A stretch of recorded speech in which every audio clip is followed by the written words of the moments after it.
Hello from a very beautiful early winter. I think it's November the 7th or 8th. It's a Saturday, so I'll have to figure that one out. Anyway, from here in Alaska, this is KL7L. It's been a while since we did a video, and we thought we'd just go around again and see what's been happening here on the radio site. Still set up roughly the same as it was before. We have an 84-foot mast here. On the top of that is a collinear for 6 meters, 2 meters and 70 sems, and to the left of it is a collinear for ADSB. It's at 1920 megahertz, I think. It also supports a doublet for 80 meters on open wire, twisted open wire, to stop it reacting against the mast there, and yep, that's about it. And also supports the top capacitance wires for the Marconi antenna, which we'll look at. Let's come back down here. Temperature is oh, there's my finger. Temperature is about -5 centigrade here. Just the sun is just setting, and not too much aircraft traffic at the moment to interfere, which is good. These are the two coupling units for 475 kilohertz here, and one here much larger coil for 137 kilohertz.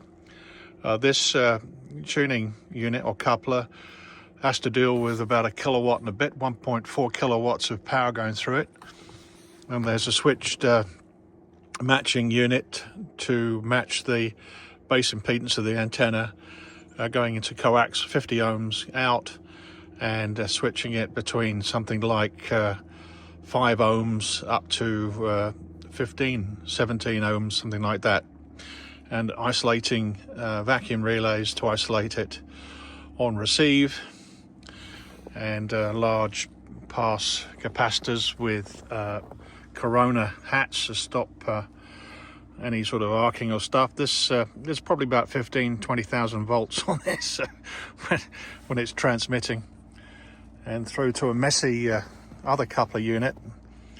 This unit, the antenna comes in here. The wire is on a 4-wire vertical split going up there vertically 110 feet or so to the top of this Mag 106 tower. So vertical about 100 and whatever feet, and then it connects to a lot of horizontal wires or near horizontal wires, acts as top capacitance, and we got a lot of that out there in the wilds and the woolies to help with the losses. So we're coming back down here, so we can select the antenna comes in, and we can select it either to drive the 475 or the 137 kilohertz couplers. The RF is sampled by this device here and is rectified and pushed up a pair of wires back to the Radio Shack, so I can measure the RF current actually going through the wire up the antenna remotely in the shack. This beast here is a double pole vacuum relay. I can isolate the transmit antennas on receive, but also switch it between that one and that one. Again, very similar setup from the 137 kilohertz. This unit here modifies the impedance coming from the coax at 50 ohms, and changes its impedance, base impedance, from about 10 ohms up to about 25 ohms. These taps on this large coil here, and the resonant,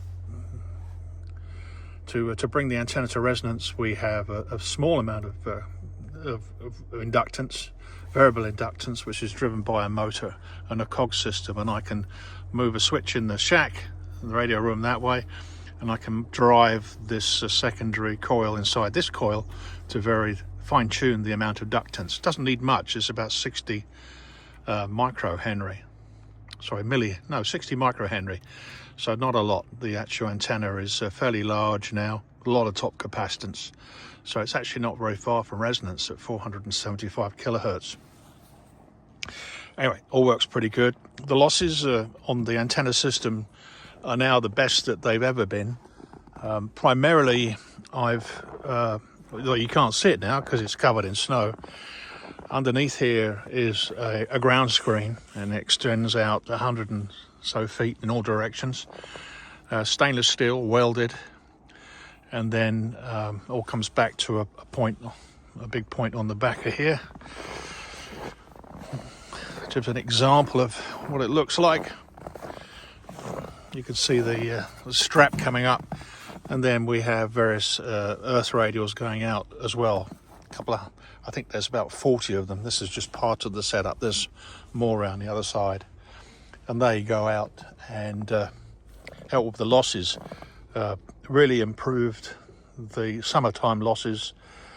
So it's 70 ohms or something at total resistance on 137 kilohertz, and something like about 16 to 17 ohms. And that's when it's fully leafed up. So now the leaves have gone and the temperature's gone down, the losses are going to be even less. So we start drawing more antenna current, and we have to change the tappings on the transformer there, which we can do manually at the moment, depending on the losses on the ground losses side, to match to the 50 ohms.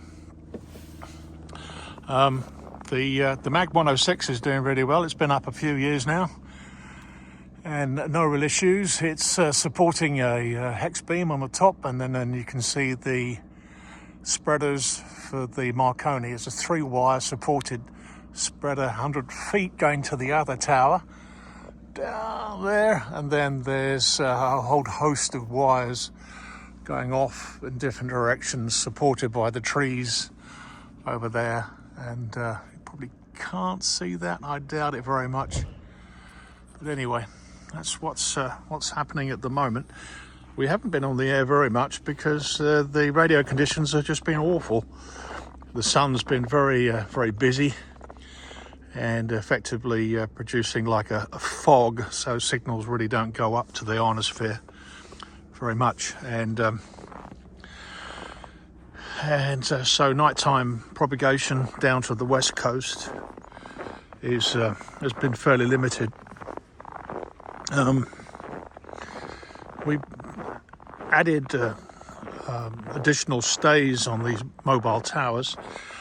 We installed this 1.5 ton piece of concrete underneath here, buried, and then we have the spreader plate, and in this case there's just 2 guys going up, and you can see that they're grounded down, and then the antennas are insulated in 3 or 4 positions to stop the coupling for the Marconi and also for the HF antenna. But the tower's doing a pretty good job. We haven't fallen over yet. We go down to the lake. You can see it's getting quite cold.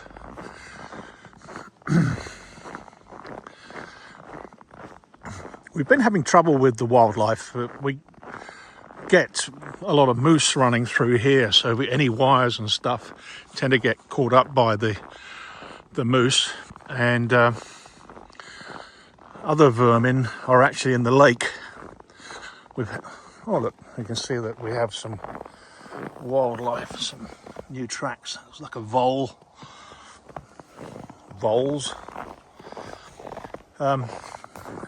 Down here you can see the little footprints.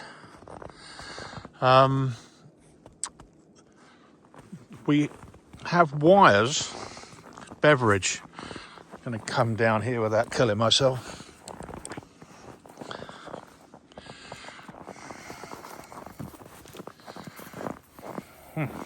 And tracks. Looks like a fox. There is a coupler, so it comes up 75 ohm RG6 into the box there. There's a 16 to 10 turn ferrite, high permittivity ferrite, and a piece of wire coming out, which goes out and under the lake that way, about 220 meters, and that's north. That's the Talkeetna Mountains, you can see there, and acts as a beverage. The wire itself is insulated, and you can see that it's got like a braiding on the back on it to protect the braiding. And the reason is we have muskrat here, and little blighters swim between the ice, and then there's an area of water and muck underneath where they swim to find food, and they love chewing on the wire. So for the first 100 feet going out, we put this insulated mesh, which supposedly they don't like chewing on, so we shall see. But I had 3 cables. This cable here that you can see just sticking out of on the dock here got chewed. This is a VLF, ELF, and ULF T antenna. This coax this Cat 5 got chewed by the muskrat twice last year, and I think I had 3 individual wires that got chewed. So we're going to try this protection and see if the mesh actually helps. So you wouldn't think anything could swim underneath this lake, which is now frozen about 3 or 4 inches thickness. But yes, they do, and they chew. So I'm very fortunate here. It's a beautiful location, and we're looking, if you're in the UK, you're up there somewhere, about 7,500 miles, 7,500 kilometers. That's north. Ski runs are up here at Skirtalk, and then we look east towards east coast of the US is that way, and then we look that way is towards VK and JA, which is west southwest of us. So that's what we're doing, and we just hope that the ionosphere behaves itself. It's looking a bit misty out there. Temperatures dropping pretty fast, and time to get my hands in a pair of mittens. All the best from a late autumn, early winter KL7L.